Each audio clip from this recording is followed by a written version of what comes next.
We constantly hear the question, why aren't Russians protesting against the war? Why aren't Russians protesting against the Putin regime? From a Ukrainian point of view, Russian apathy looks bewildering. You see, war simplifies everything. Ukrainians see a very simple picture. They are being killed by people who run Russia. Then they look at the polls, and the polls say 70% of Russians support the war. And that's it. Many Ukrainians don't care to look further, and we can understand that. But in this video, we will look further. And this won't be a story about ordinary apathy. It'll be a story about the most extraordinary kind of withdrawal from political life that ended in disaster for Russians who thought they'd benefit from it. In June 1941, the Luftwaffe bombed Kiev, and in September, Kiev fell. 80 years later, Kiev and the rest of Ukraine was being bombed again, this time by the Putin regime. To Ukrainians, this was so shocking, it felt like the fascists were back 80 years later. But to Russians, it didn't feel like anything. They were in denial. They were in denial about what was happening, about who was doing it, that this was being done in their name, and they were in denial about the extraordinary self-destructive nature of this war for Russia. At this point, I want you to understand two things. First, if in February 2022, Putin announced that he was giving territory to Ukraine instead of invading Ukraine, he would have got a similar level of support from the Russian people, and later we'll see exactly why that's so. And now there is a second thing I want you to understand, which is even more shocking than the first. If Putin announced that he was bombing Russia instead of Ukraine, he would have still got a similar level of support from the Russian people as the support he got for the Ukraine invasion. All he needed to say was that there were two cities in Russia which had gone fascist and needed to be bombed, and he would have got away with that so long as these cities weren't Moscow or Petersburg. What is going on here? Well, decaying empires often don't feel their own borders. They don't feel where their borders begin and where their borders end. I exaggerate, but only a bit, if I tell you that Russians don't really know the difference between Kharkiv and Voronezh. One city is Ukrainian, the other is Russian. But Russians feel no significant civic bond to either of these places. Both of these places feel to them like cities on a territory, and if the borders of the territory change because some geezers in the Kremlin decide that that's what's going to happen, that's life. And that's why, incidentally, Putin can so easily get away with proclaiming territory as Russian and then losing it. So what we've got here is more than just simple apathy. We've got apathy about what one's country is, what its borders are, what its politics should be. And we're going to look at exactly how this mess transpired. Now look at this. This is a poll by Levada Center, an historically accurate pollster that's been designated a foreign agent. And here Russians are asked, who is the greatest person ever in history from any country in the world? And let's see the answers in 2021. What do we see?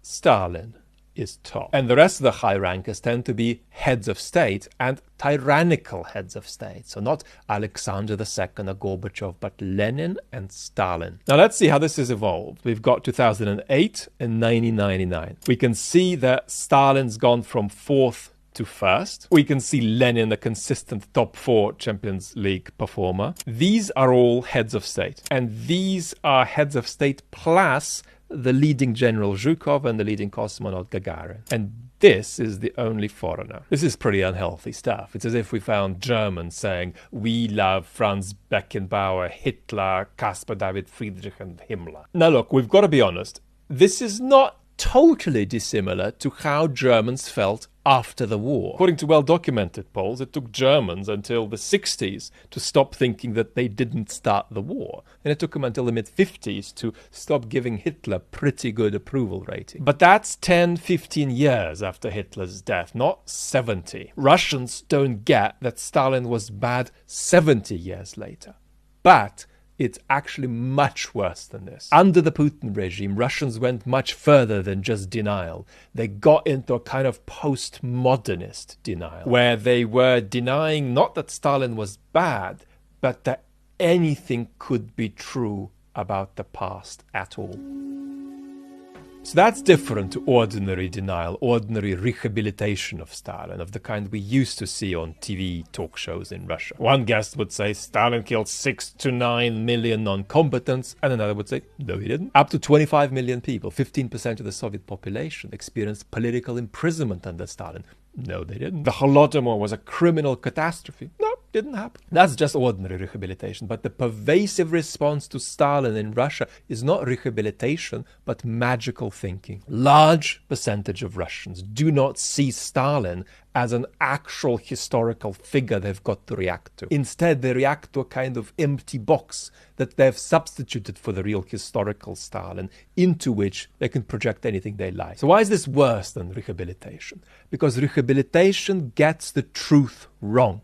This gives up on the very idea of truth. You deny not Stalin's crimes, but that anything could be true about the past. And it gets worse, because this box projection situation isn't unique to Stalin. It's how Russians think about the 1917 revolution.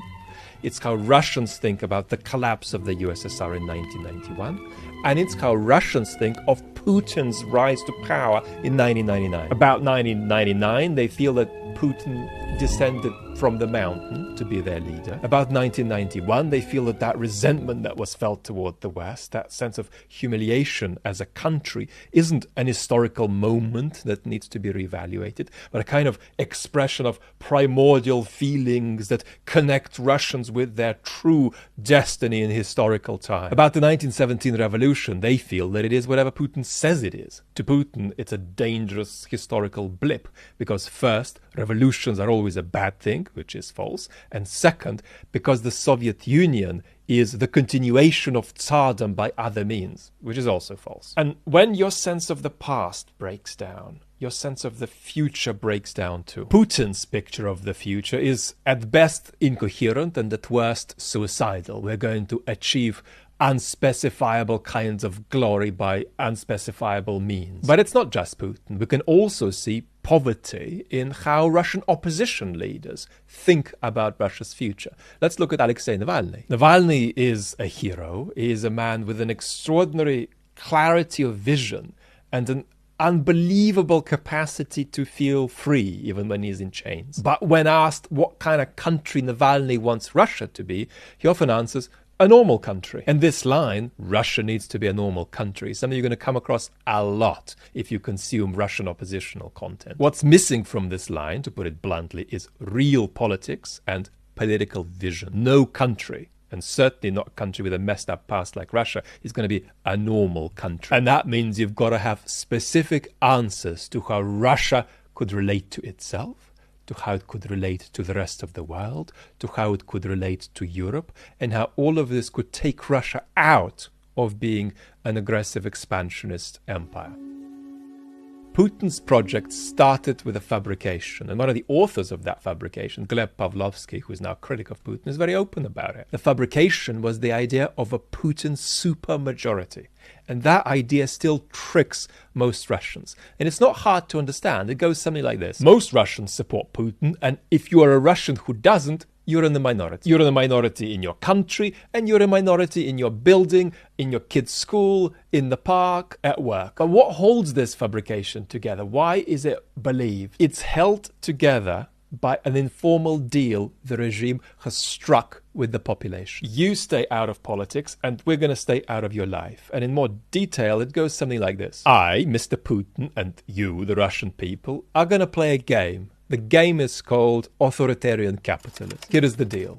You get private freedoms, but in exchange, you don't demand public liberty. You get to go on holiday, to emigrate, to criticize the government in private. You can also watch political coverage, but you've got to see it as entertainment. And you should relate to it like you relate to your favorite soap opera. You look at the character on the screen and you half believe that they are real. But you cannot work together.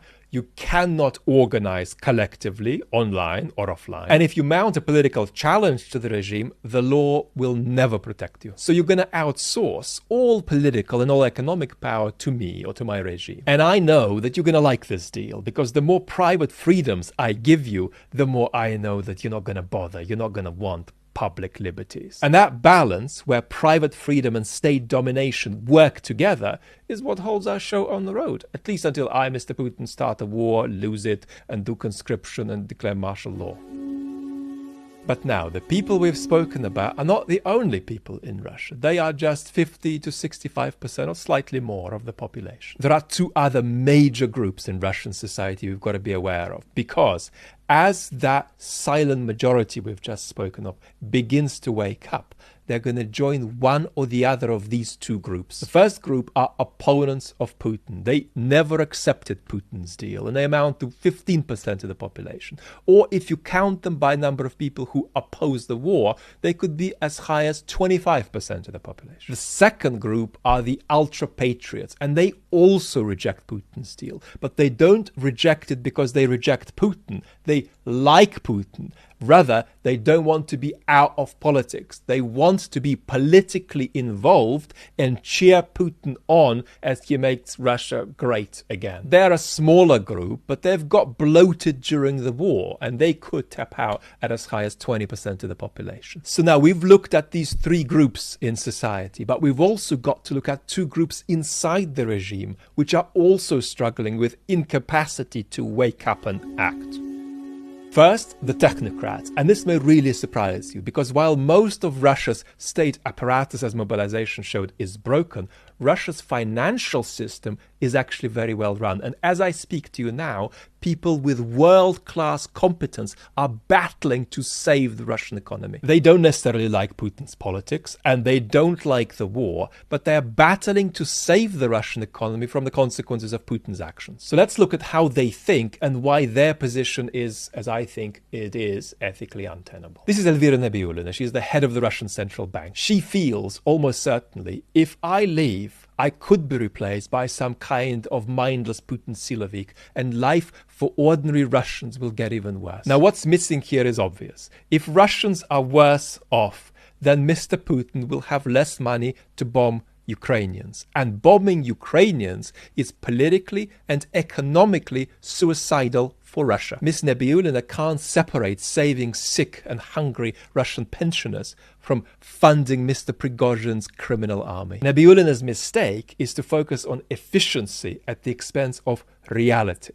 Unless, of course, she feels that leaving her job could endanger her life, and that could be true too. The second group in the regime we've got to look at are Putin's power circle, including the Security Council. Around the time of Stalin's death, Soviet officials realized that they needed to put in place protections against personalist power so that they could remove a leader if they needed to. That is how people managed to come to Khrushchev in 1964 and say, Mr. Khrushchev, it's been very good, but now bye-bye, you're going to the dacha. These mechanisms are dead now, which means the people around Putin feel they can't act until they see Putin's supermajority crumble and be seen to crumble by a majority of Russians.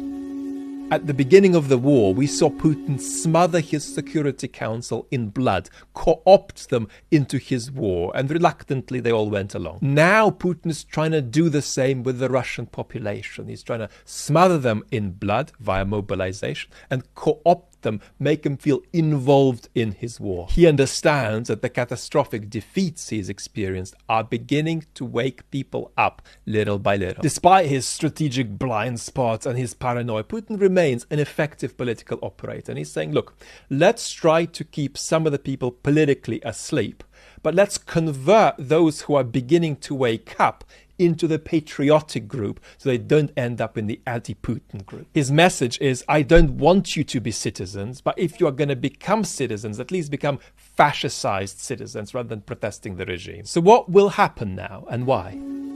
Citizens do not infinitely accept regimes that are at war with them. The anti-Putin minority feel that his attack on Ukraine is a declaration of war on them too. And that's not just because the war led the regime to unleash terror at home.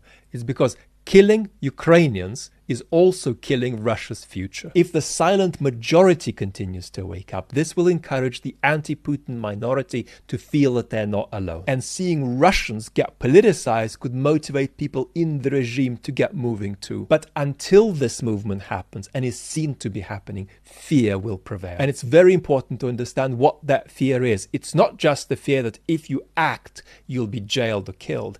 It's the fear that if you act, you'll be jailed or killed fruitlessly, without changing anything. When the country begins to move, to politicize, it'll be really important to not waste democratic opportunities like Russia wasted them in 1991.